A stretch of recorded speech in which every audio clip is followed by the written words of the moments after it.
Back again to talk more about the Karen Read trial. And before I begin, a couple of things. One, I just want to acknowledge all of the great content creators on here who every single day are posting amazing stories about this, a lot of great opinions, doing a lot of at-home detective work.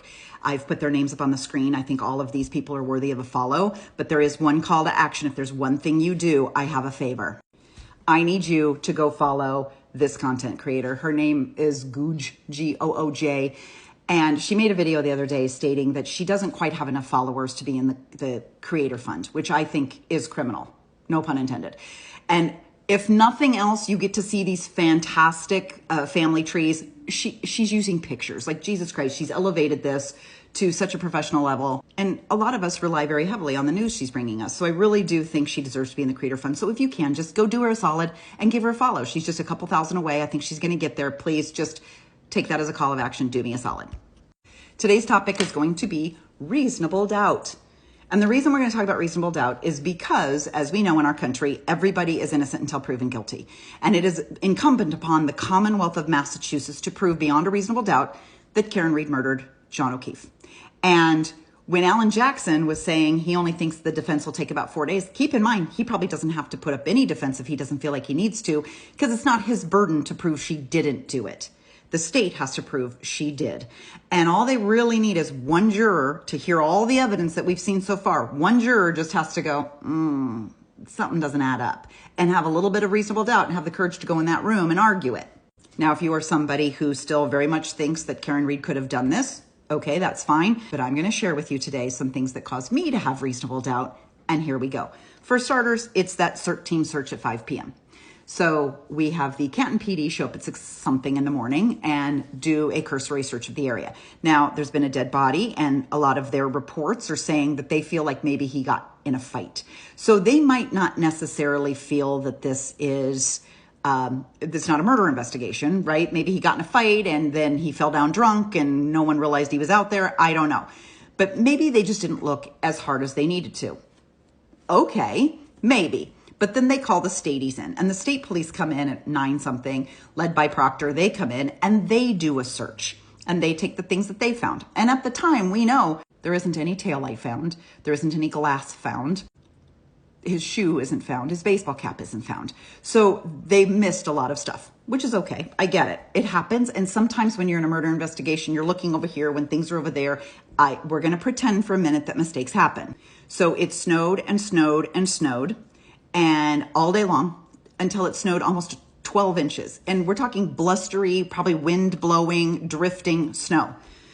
This CERT team comes in at 5 p.m. That's when they're given access. Now, keep in mind, during all of the day, from 6 a.m. to 5 p.m., no one ever puts up caution tape around this yard to keep people out.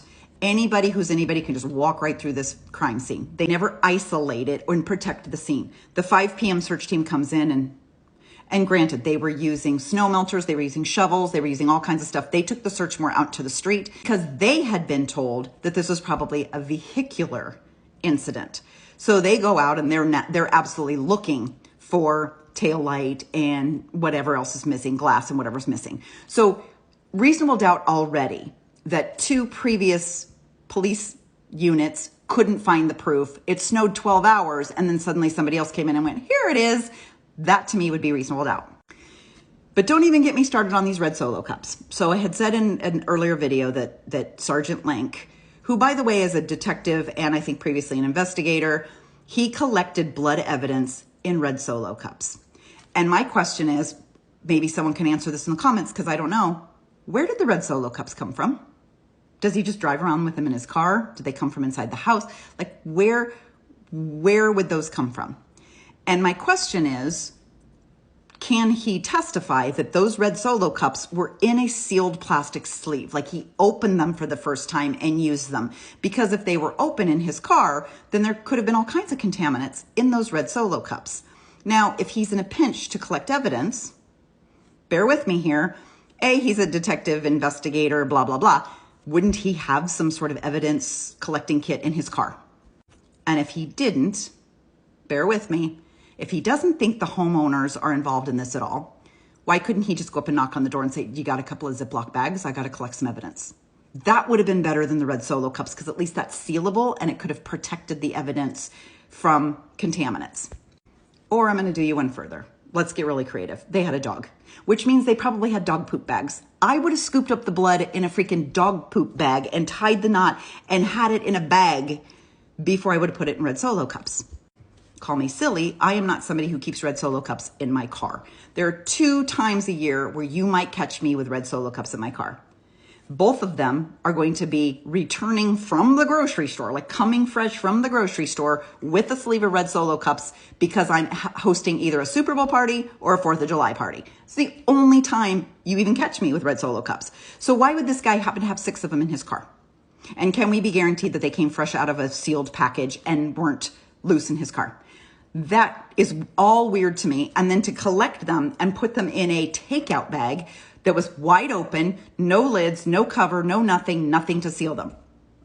And then when he took them to the lab, they only tested the blood in 1 cup.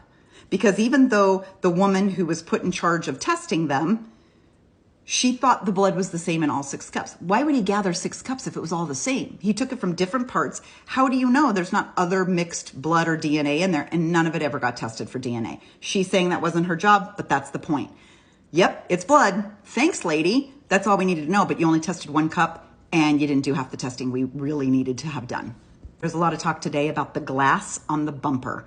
So according to pictures of the truck, when it was in custody, when it was in police custody, that it had little broken pieces of glass just laying on top of the bumper. And so many other people have said this. I'm just being repetitive here. But if she hit John at 12:30 at night or whatever it was, then she drove home with, I would assume, a little bit of wind swirling. She was driving, there was motion. I would think the glass would topple off. When she pulled into the driveway, I don't know what her driveway is like, but mine has a little bump at the end. So when you bump, I would think the glass would bounce on the bumper. When she pulled out several hours later and hit John's car, it was enough to crack the taillight. It was also enough to see in the video his car move slightly and some snow to fall off of it, which means she hit the brakes hard enough when she hit it that wouldn't the glass fall off the bumper if the glass were there. She went to the bar first, then she went to Jen McCabe's. She drove all around the neighborhood. And I'm guessing she wasn't driving 3 miles an hour. She was probably freaked out. And by the way, blizzard conditions, wind is blowing. I can't imagine that something, some bump, some brake, some turn didn't knock the glass off the bumper.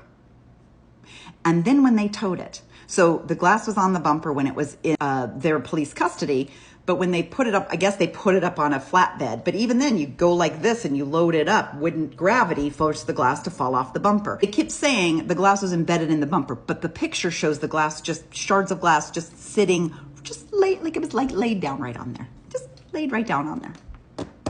Did they ever test the type of glass? See if it matched the glass that they kept at the bar?